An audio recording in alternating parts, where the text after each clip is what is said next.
Okay, well there we go, fully charged. We're just about to set off, and this is going to be the range test. As you can see, it says 20 miles available, 100% battery charge. It's a lovely day, so going to set off on it. 20 miles, that seems unlikely, but let's do this test. Total mileage on the vehicle, we need to get that important part, is 4.8 miles. So I shall ride around and see what the total I get is without charging.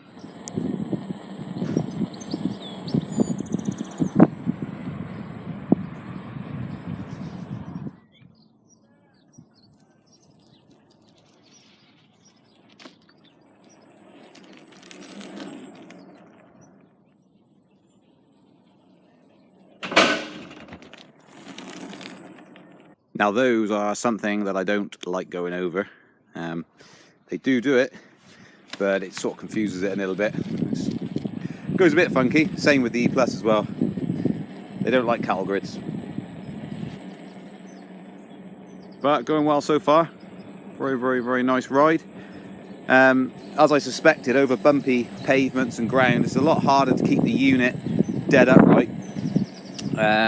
Definitely harder without leg support covers. And because of the grippier pedals, it's harder to readjust your feet. So what I'm used to doing is coming up, I'm going off road now, by the way. As you can see, it's turning from road to a fire trail, which is pretty bumpy. As you can see, stones and everything. What I used to do was coming up to a curb is I'd ride quite relaxed. Then when I come up to the curb, I'd slip my feet into the unit, pressure, jump up, and then relax again by moving them out. With this, it's you can't do that because it's too grippy, of course. So yeah, that's one thing. The technical side of it, sort of quick adjustment, is quite difficult. You have to sort of lift your foot off and shift it around. But the main advantage is in, you know, wet weather, they're going to grip. I've got very slippy shoes on intentionally, so they have quite smooth soles, and they're gripping absolutely fine. They're not going to even slip in the wet. So well, it's handling this gravel okay at the moment. I will feedback when I know more. Woo! Okay, it's pretty nice ride, and interestingly, I'm averaging 11 miles per hour at the moment, and I've stopped the film going over that cattle grid. I've chatted with a couple of people, so I'm stonking along. An average speed of 11 is pretty tasty. I think the most I've got on the P is 13.6. So I'm travelling. I mean, that's beeping at me at about 14.5 miles an hour, obviously depending on terrain and your weight, but about 14.5, 15 miles an hour, that's beeping, so you can get an idea what I'm doing. An average of 11, I'm pretty impressed with that, and I'm also off-road as well at this point in time. It's handling the off-road okay, but I can tell you now from experience, it's more difficult, more tiresome to ride off-road. It's a lot more comfortable on-road. In comparison to the E Plus. So off-road, harder work. On-road, easier. That makes sense. I hope it does. Side note to that is that I'm not trying to go fast. I'm not trying to have an average speed competition here. So it's probably quite possible that you could do a lot more. You might be able to average 13 on road, nice smooth ground, and it would be almost on par with the P in terms of what you're actually able to do. So it's an interesting one. It might be a test for another time, but I could do the same route, and that with the P, when I got 13.6, I was actually trying then. I was thinking, how fast can I get from A to B on a set route? And that was the average speed. I was going for time, the quickest time there, which is a bad thing. I keep telling people it's a bad thing to go fast, but you do it at your own risk. So we will see. I'll test that some other time. As always, things have gone very off-roady now. I always seem to end up finding an extreme route somehow. But anyway, I'm still going forward, and it's handling it okay. So more effort required to keep the unit actually upright and stable between your legs. But you have to sort of ride the huge wobble between your legs, basically, because there's no leg support, as I keep saying. But if you kind of go with it, not a lot really happens if it does wobble left and right. You just have to get used to the huge wobble. But I'm out on the muddy trails. and tree roots and stuff like that. So it's all good fun. I'm hoping this is going to get me to my destination. Never ever been here before. I'm supposed to be going to work, you know. Luckily, I'm my own boss, so if I rock up late at the office, I don't really get told off that much.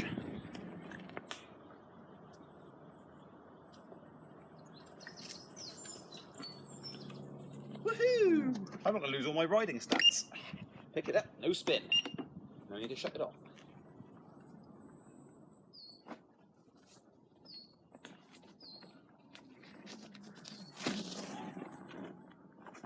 Right, I've done 4.7 miles so far, and the battery is, if I can actually get this to focus, 46%. So is it going to do 20 miles? Yeah, right, is it? It's looking like it's going to be about the same as the E+, which is about right, because it's 310 watt hours. The E+ has got 10 more watt hours than that, so yeah, so it's going to do 10 miles, I would have thought, approximately. But we will see. I'll carry on testing.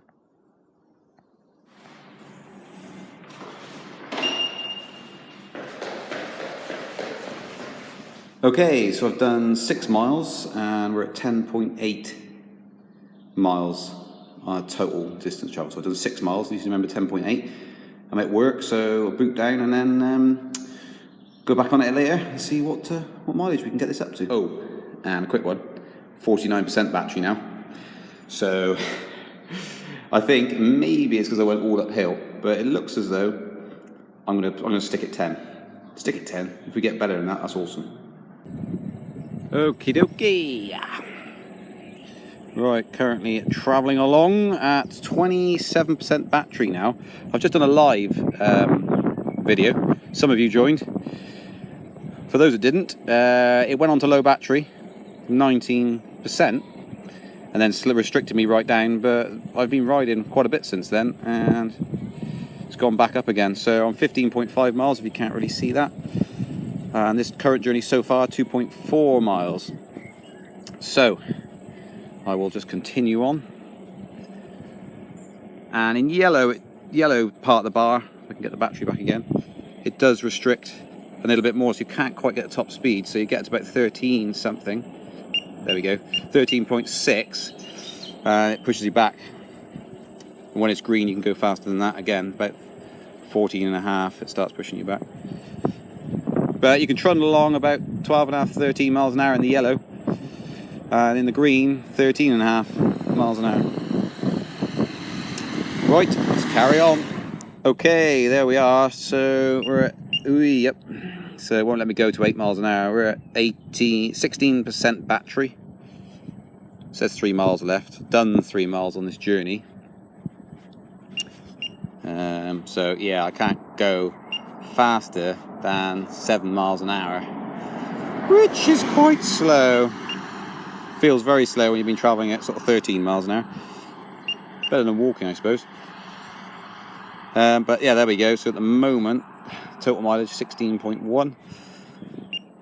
Okay, got 1 mile showing on it, and we're at 10%. So 10 miles is what this thing will do, if that's to be believed, and the facts seem to state that.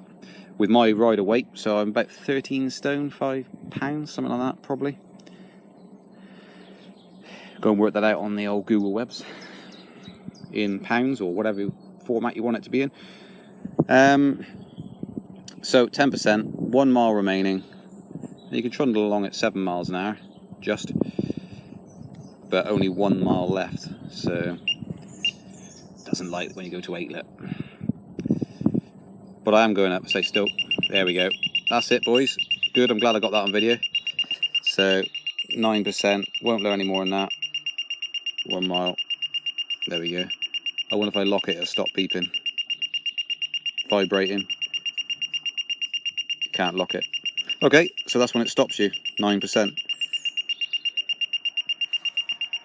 And I'm out in the lovely countryside. Luckily I have a lift on the way.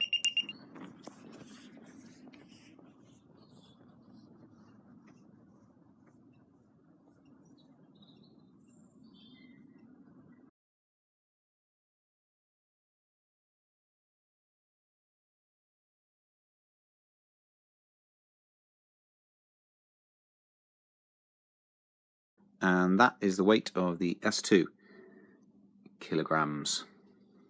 Foot plates. E Plus footplate versus the S2 footplate, which is now going to fall over on me. Might boot it up. There we go. Right, that's the size of it. Looks like it may even fit on. Don't know why you'd want to retrofit them, but might actually try and fit that and let you guys know whether or not they do actually fit. They are pretty much the same. A little bit thinner maybe on that one. The actual base of it is pretty close to the size of the Plus ones. So there you go. That should answer a few questions. Foot plate. May as well show you, I thought, how it's held on. So you just need to remove these. They're grub screws. Now the other ones just have a straight bar through with a grub screw at the bottom. You undo that, punch the bar out, it comes out. These have actually got grub screws on them.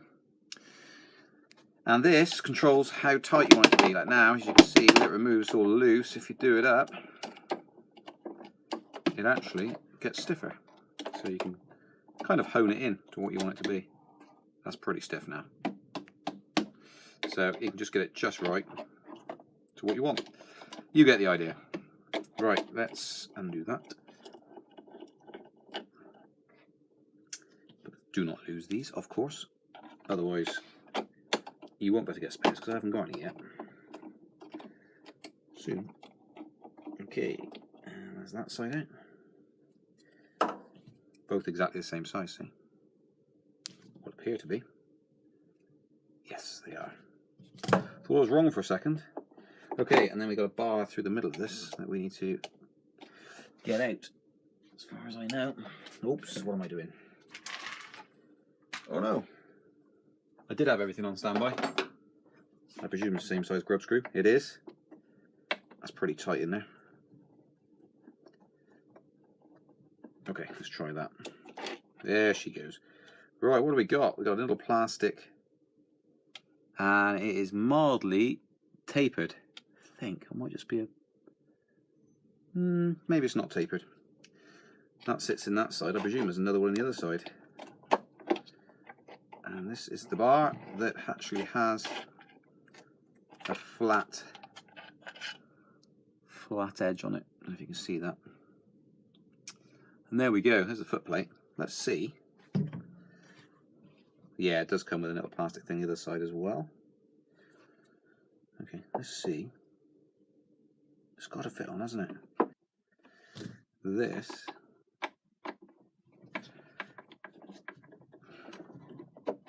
will fit in there, but you definitely need the spacers in there. So you do need the spacers. In answer to everyone's question, it will fit. It will fit, but you need some spacers in there to actually hold it in place. The bar isn't tight fitting here or here, so it will fit, but you need some spacers to stop it doing that, because there's nothing stopping it doing that. But there you go. That's what it looks like with the E Plus pedal on it. But you're not going to be able to get it to hold up because there's no magnet inside. There's a magnet in here, but not a magnet in there. So, yeah, well, that answers the question. If you wanted to do it, you could do it, but it doesn't quite operate like it's supposed to. It's not really designed to do it, but it works. Anyway, don't I just show you the reassembly?